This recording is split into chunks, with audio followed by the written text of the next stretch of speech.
അള്ളാഹുവിനെ ആരാധിക്കുകയും പടച്ചതമ്പുരാനെ വിശ്വസിക്കുകയും ചെയ്യുന്ന ഒരു സമൂഹത്തോട് ആ ജന്മ ശത്രുത വെച്ച് പുലർത്തുന്ന രണ്ട് വിഭാഗമുണ്ടെന്ന് ഖുർആൻ ഇവിടെ സൂചിപ്പിച്ചു. ഒന്ന്, ഈ പ്രപഞ്ചത്തിന് സൃഷ്ടാവില്ല എന്ന് വിശ്വസിക്കുന്നവർ, ഈ പ്രപഞ്ചം വെറുതെ ഉണ്ടായതാണെന്ന് പറയുകയും മനുഷ്യന് ഒരു ധാർമ്മിക ഉത്തരവാദിത്വമില്ലെന്ന് പറയുകയും മനുഷ്യൻ എങ്ങനെയോ ജനിച്ചു, ഇനി എങ്ങനെയോ എവിടെയോ വെച്ച് മരിച്ച് ഒന്നുമല്ലാതായി മണ്ണായി മാറുന്ന ഒരു ജീവിതമാണ് എന്ന് മനുഷ്യരെ പറഞ്ഞ് പറ്റിക്കാൻ ശ്രമിച്ചു നടക്കുന്നവർ, നാസ്തികത പറയുന്ന ആളുകൾ, അവർക്ക് ഇസ്ലാമിനോട് വെറുപ്പുണ്ടെന്ന് ഖുർആൻ സൂചിപ്പിച്ചു. എന്തുകൊണ്ട്? ലോകത്തെ ഏറ്റവും വലിയ മണി മേക്കിംഗ്, ഏറ്റവും കൂടുതൽ പൈസ ഉണ്ടാക്കുന്ന മേഖലകൾ ഇസ്ലാം നിഷിദ്ധമാക്കിയ മേഖലകളാണ്. ഒന്ന്, ലഹരി കച്ചവടം. ലോകത്തെ കോടീശ്വരന്മാർ ഒന്ന് താഴോട്ട് ഇറങ്ങി നോക്കിയാൽ അവരിൽ ചിലരെങ്കിലും ലഹരിയുടെ കച്ചവടക്കാരായിരിക്കണം. ലഹരി ഇസ്ലാം അന്യമാക്കി വെച്ചതാണ്, പാടില്ലെന്ന് പറഞ്ഞ് ഇസ്ലാം അതിനെതിരാണ്.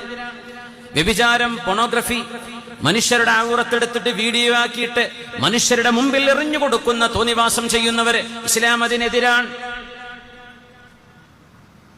മനുഷ്യനെ കാർന്നു തിന്നുന്ന പലിശ ഏർപ്പാടുകൾ, അത് ബാങ്കുകളാകട്ടെ ഫൈനാൻസ് സംവിധാനങ്ങളാകട്ടെ, മനുഷ്യരെ സഹോദര ബുദ്ധിയ സഹായിക്കണമെന്നും ദാനധർമ്മം ചെയ്യണമെന്നും സകാത്ത് നൽകണമെന്നും സ്വതക്ക വാരിക്കോരി കൊടുക്കണമെന്നും പഠിപ്പിച്ച മതമാണ് ഇസ്ലാം.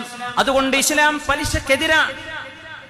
ഇങ്ങനെ ലോകത്ത് വലിയ വലിയ സാമ്പത്തിക വരുമാന മാർഗങ്ങൾ കണ്ടുപിടിച്ച ചില ആളുകളുടെ ആദർശങ്ങൾക്കോ അവരുടെ പ്രതീക്ഷകൾക്കോ വിരുദ്ധമാണ് ഇസ്ലാമിന്റെ നിലപാടുകൾ. അതുകൊണ്ട് തന്നെ ഇസ്ലാമിൽ ശത്രുക്കളുണ്ട്, സ്വാഭാവികമാണ്.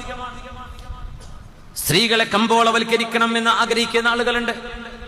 ആണും പെണ്ണുമല്ലാതെ ഇവിടെ മനുഷ്യർ ജീവിക്കണമെന്ന് പറയുന്നവരുണ്ട്.